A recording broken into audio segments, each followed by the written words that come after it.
Meet the woman who will still be alive in 1,000 years. I'm not too sure what the fuck that's supposed to mean, but apparently this lady found the fountain of youth or has unlocked the secrets of immortality. Not sure how somebody will still be alive in 1,000 years. Not exactly sure what that's supposed to mean. The last time we watched a video from this channel, Thoughtly 2, it was that absolutely insane story about that trifling hoe. She was cheating on her husband and she kept the dude in the attic. And the dude came down, like killed the husband and stuff, bro. Absolutely insane. Absolutely nutty, bro. So I'm sure this one's gonna be absolutely crazy too. Meet the woman who will still be alive in 1,000 years. Let's see what exactly this is supposed to mean. Thanks to Surfshark for sponsoring this video. Find out more later in the video. Hey, 42 here. Henrietta Lacks was born in Roanoke, Virginia in 1920, just 2 days after women were given the right to vote in the United States. Hers wasn't an easy life. Her mother died giving birth to a 10th child when Henrietta was just 4 years old, and her father, unable to cope with such a large family on his own, divided his children out amongst whichever relatives were prepared to take them. Henrietta was working out in the local tobacco fields from an age that would be illegal today, and she dropped out of school in the 6th grade to help support her family full-time. She had her first child at 14, and 4 more would arrive over the following 15 years. Tragically, at the age of just 31, bro, they're having a lot of babies, bro. Mom and dad had 10, and she by herself had 5. And I'm sure one of the other 10 siblings had 15. The other one had 7. The other one has 6. The other one has like 3. Right, and there's the one, he's like a nerd, and he's like a virgin, so he can't get any pussy, so he's like, you know what I'm saying, he doesn't get any, right? And then the other, you know what I'm saying, one of them has like 4, you know what I mean? Like, everybody's just popping out all kinds of babies. She had lived a short, hard life. Henrietta passed away. She had lived at the age of just 31, Henrietta passed a child at 14, and 4 more would arrive over the following 15 years. Tragically, at the age of just 31, Henrietta passed away. She had lived a short, hard life. 31. And for many years, her name was forgotten to all but those who were closest to her, her friends and family. But little did they know that Henrietta Lacks... How is she still alive in 1,000 years if she's literally dead? Does that make sense to anybody else, or am I just dumb? Hadn't really died at all.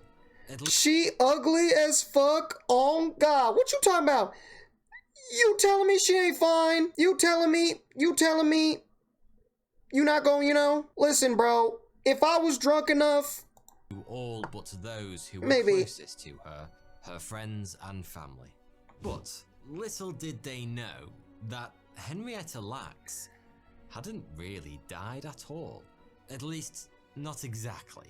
And what was more, in the years since her non-death, this unassuming woman had been busy changing the world, playing a pivotal role in some of the most important breakthroughs in medical science of the entire 20th century. You see, whilst Henrietta may have lived a pretty unremarkable life, she most certainly wasn't your average woman. In fact, Henrietta Lacks was immortal, sort of. To tell this strange tale, it's probably best if we start at the beginning of the end, of Henrietta's life, that is. Back in early 1951, when she was 30 years old, Henrietta felt what she described as a knot in her womb. She'd already had 4 children by this point, and her family suspected the feeling of discomfort was the first sign that baby number 5 was on the way. As it happened, they were right. But after giving birth to a son, the unsettling feeling in Henrietta's belly didn't go away. Which is how, soon afterwards, she found herself sitting in the waiting room at Johns Hopkins, the only hospital in the area that would treat black patients. Henrietta was seen by Howard shout out Jones, John and Hopkins. In later life, unless it's one person. Shout out John Hopkins, bro. Henrietta was seen by Howard Jones, who, in later life, would go on to establish a reproduction center responsible for the world's first so-called test tube baby. But at the time, he was a young doctor at the start of his career. During his examination, Dr. Jones calling... Sorry, I got carried away there. Discovered a strange mass of bleeding tissue on Lacks' cervix, unlike anything he'd seen before. He took a biopsy for testing, and when the results came back, they were unequivocal. Henrietta Lacks had cervical cancer. She was treated with radium tube inserts, which are exactly what they sound. Fuck cancer, bro. All my homies hate cancer. Fuck cancer, bro. She was treated with radium tube inserts, which are exactly what they sound like. But the cancer was so aggressive, it continued to grow and spread faster than radiation could kill it. Before the year was out, Henrietta had passed away. Damn, bro. But during her treatment, unbeknownst to Henrietta herself, 2 further tissue samples were taken from her cervix. One of healthy cells, the other cancerous. These were sent to Johns Hopkins cell biologist George Otto Gay, head of the hospital's tissue culture laboratory. Shout out George Gay. In Dr. Gay's lab that something we love, bro. Shout out Dr. Gay. It was in Dr. Gay's lab that something truly remarkable happened. Gay had been trying to culture cervical cancer cells for years when Henrietta's samples arrived on his desk, and he knew the challenges involved better than anyone. Even inside our own bodies, human cells only go through so many divisions, usually between 40 and 60, before cell division ceases through a phenomenon known as senescence. This cap on the number of times a cell can divide is known as the Hayflick limit. In his lab, even if Dr. Gay created just the right conditions, he was lucky if he could coax more than a handful of generations of cell divisions out of his cultured samples. Before long, no matter what he tried, the cells would die and he'd need to find a new sample to work with. At least, that's how— Unfortunately, I took biology one time and I failed, so I'm totally understanding everything that's going on. I'm absolutely not struggling right now, okay? My brain is not having an electric shock right now, okay? Because, far from dying out in his carefully constructed cultures, the cancer cells taken from Henrietta's cervix thrived, dividing over and over again long after they should have perished. And that led Dr. Gay to a rather startling conclusion. Henrietta Lacks' cells were immortal. This discovery was a big deal. What? Like a very big deal. You see, an immortal cell line, one where the cells continue to divide over and over again, apparently forever, offered researchers something they'd never had before: an unlimited supply of uniform, genuine human tissue that was cheap to produce. Dude, that's actually kind of crazy. I'm not gonna lie. To carry out all manner of experiments. Such a cell line would eliminate the need to laboriously collect tissue samples from patients. And since the cells could be cultured in a lab, there was none of the ethical concerns that might have been associated with testing on tissue that was still attached to the human who'd made it possible in the first place. By the way, I should point out that in the human body, cancer cells aren't affected by the Hayflick limit. They can continue dividing over and over again, though this wasn't understood until the 60s. And anyway, outside the body, in an artificial culture, it's a very different story. And much like regular cells, cultured cancer cells soon die out. But for some reason, Henrietta Lacks didn't. And so she's just a god. She is just a god amongst men, and we are not worthy to be within her presence. Shout out Queen Henrietta for literally unlocking the power of immortality, bro. That's crazy. Game changer for biological research. Dr. Gay knew exactly how important this discovery was, and so he began handing out the cells, which he dubbed HeLa, after the woman they came from, to anyone who wanted them, in the hopes they would be used to make breakthroughs in many areas of medical science. And it wasn't long before HeLa cells were doing exactly that. In 1953, it was found that HeLa cells could be reliably infected with polio, one of the world's most feared reliably, diseases. Yeah. One of the greatest things about these cells is that we can reliably infect them with polio, bro. That's amazing. Allowing scientists to study the disease at scale for the first time in history, which directly led to the development of the world's first polio vaccine. See, now that makes sense. Polio was one of the now I feel dumb. Do you see why I failed biology, by the way? I mean, is it obvious? first scientific breakthroughs made using HeLa cells. But there have been so many since, there's no way I could possibly list them all in this video. HeLa cells have been used to study the effects of radiation on human tissue. They were blasted into space on some of the very first rockets to investigate the impact space travel might have on our bodies. They were crucial to the development of IVF, and they have been vital tools in the research of a whole host of different viruses, including HIV, HPV, Zika, herpes, measles, mumps, and yes, even COVID. The cultured cells of Henrietta Lacks were the first ever mass-produced human cells. Bro, so we literally all must bow down in the presence of Henrietta, bro. She is, dude, COVID has ruined the lives of damn near everybody, bro. This shit is ass.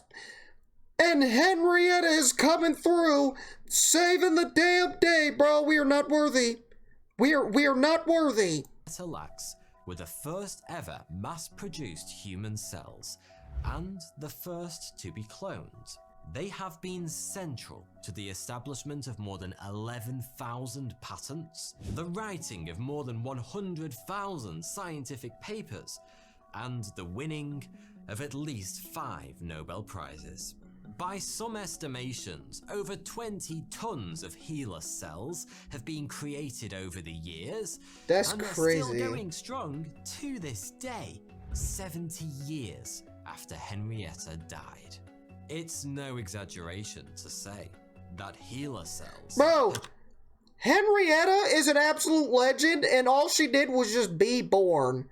Right? All she did was just be born and exist in the world, and she became an absolute legend, bro. And here I am. All I did was be born, and now I live in existential dread, bro. This is lovely. Have changed the world as we know it, and saved innumerable lives in the process, all of which is pretty incredible. I'm sure you'll agree. But there's another side to this remarkable story.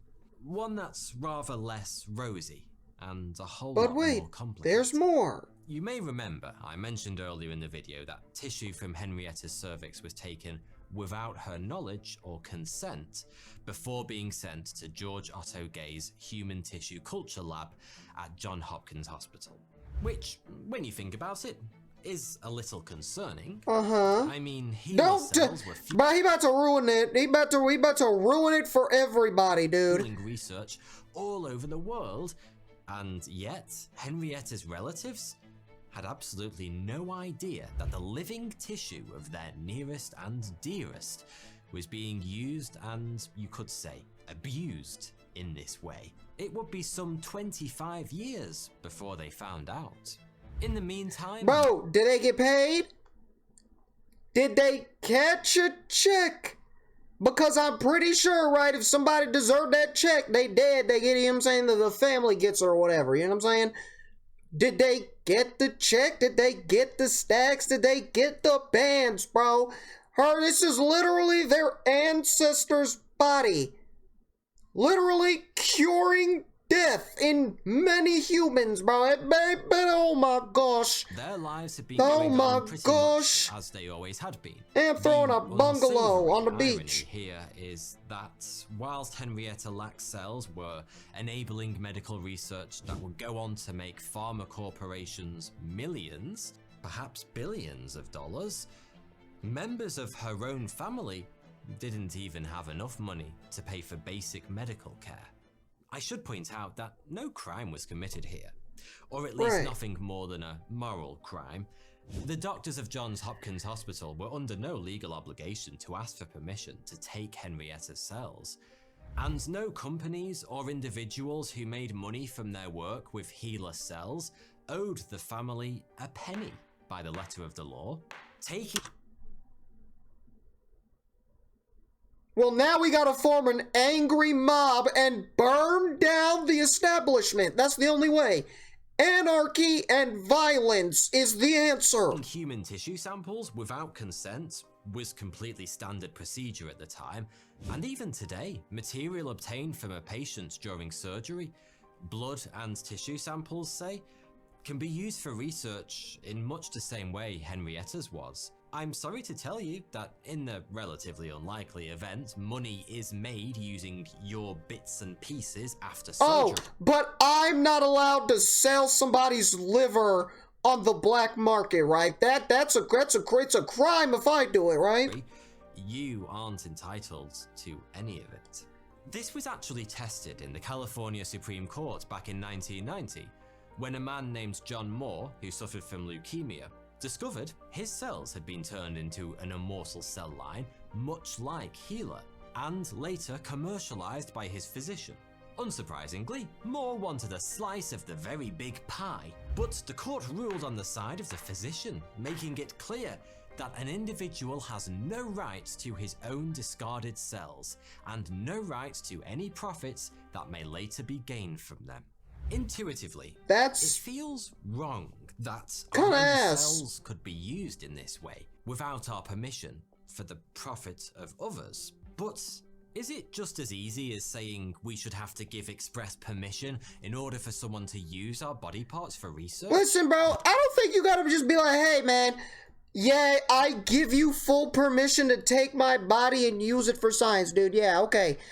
But at least if you're gonna do that and it does lead to something that gives profit, at least give him a nice little, you know what I'm saying? Your reflex answer to that question, let everybody eat, dude. A resounding yes. So was mine. But is it really that simple? What if scientists came across a person whose cells had some unique property we could use to cure cancer, let's say, enabling research that may save millions upon millions of lives? If that individual happened to be a bit of an arsehole who quite liked the idea of sticking two fingers up at the rest of humanity by refusing See, that's what I'm saying. But, so that's why you should be able to take them. But, if then you then take the cells and use them to create the cure for cancer and then profit off of that cure, then yeah, I feel like he should get a little bit of the cheddar, you know what I'm saying? Even if he is an asshole, right? And then, you know what I'm saying, if he wants to be, you know what I'm saying, if he wants to not save all of humanity from, you know, one of the worst diseases that ever has been known to humanity, you know what I'm saying, then yeah, maybe you could find some way to, you know, get him for like tax evasion or some shit. I don't know. On his valuable cells, should he be allowed to do so? Admittedly, it's hard to say how realistic that scenario might be, but it certainly gets you thinking. Then there's the fact that the more bureaucracy you add to a process like obtaining human tissue for research, the more time it's going to take. Something that poses a bit of a problem, since living human tissue has, unsurprisingly, quite a short shelf life. Add too much red tape, or seek too many approvals, and we might risk missing out on making medical breakthroughs that could save lives. As is often the case with complex moral conundrums, there really are no easy answers here. Though I think pretty much everyone would agree, it's wrong that Henrietta Lacks' family were left living in poverty, whilst her cells That's were kind of busy fucked up. changing the world and making others very rich in the process. So, clearly, something needs to change. HeLa was the world's first immortal cell line, and to this day, it remains the most important and the most widely used cell line in biological research. HeLa is no longer unique. Many other immortal cell lines have been developed since, but it's still very much remarkable. Henrietta Lacks' cervical cancer cells are so robust and grow so aggressively that they're able to easily outcompete most other cells, even other immortal cell lines. And in the 70s, scientists began to realize that many cultures of what they thought were immortal cells from other lines had, in fact, been taken over by rogue HeLa cells. Nice! Of cultures So she even got rogue HeLa. Dude, she really is a legend, bro. She really is, dude, that she living my dream, bro. She lived my dream, bro. Immortality and rogue body cells, bro. That's what I'm trying to live, bro. Incredibly hard to prevent. We're talking about human cells here. Objects so tiny they can happily float from place to place on a mote of dust. And HeLa is so hardy, so fast growing and downright dominant. If just a few cells drift into a nearby culture, more often than not, they soon take over. Remarkably, it's estimated 20 to 30% of all immortal cell lines. And she dominates her competition, dude. Have been contaminated by HeLa. When is it my turn? And that's more than a minor inconvenience. It essentially invalidates every experiment conducted with the contaminated cell cultures. And since most researchers traditionally haven't tested the identity or purity of the cell lines they're working with, we're talking about a vast amount of research that's being called into question. In stories told by those who knew her in life, Henrietta Lacks was a fun-loving, caring mother who found happiness despite the hardships she faced. In death, she unwittingly became one of the most influential people. Dude, shout out Henrietta, bro. Hers is a story that mixes tragedy and triumph, but none of that takes away from the truly monumental impact this unassuming woman has had on the modern world. Henrietta Lacks may have lost her life to cancer, but in a strange twist of fate, bro, and she was born in August, bro. I'm telling you, breeds legends. I'm telling you. Cancer made her immortal and changed biological research forever. Thanks for watching. Dude, once again, absolutely fucking insane, bro. This title made absolutely no sense. I'm like, hey, how the hell somebody gonna live for 1,000 years? Makes no sense. Then you gonna start first 2.5 minutes of the video and tell me, oh yeah, by the way, she's dead. Then I'm like, the hell is she dead and alive at the same time, bro? But that's dope about her cells, bro. She's literally got immortal cells that literally have done vaccines and cures and all kinds of crazy stuff, bro. Dude, Henrietta is literally a living legend, bro. That was absolutely insane, bro.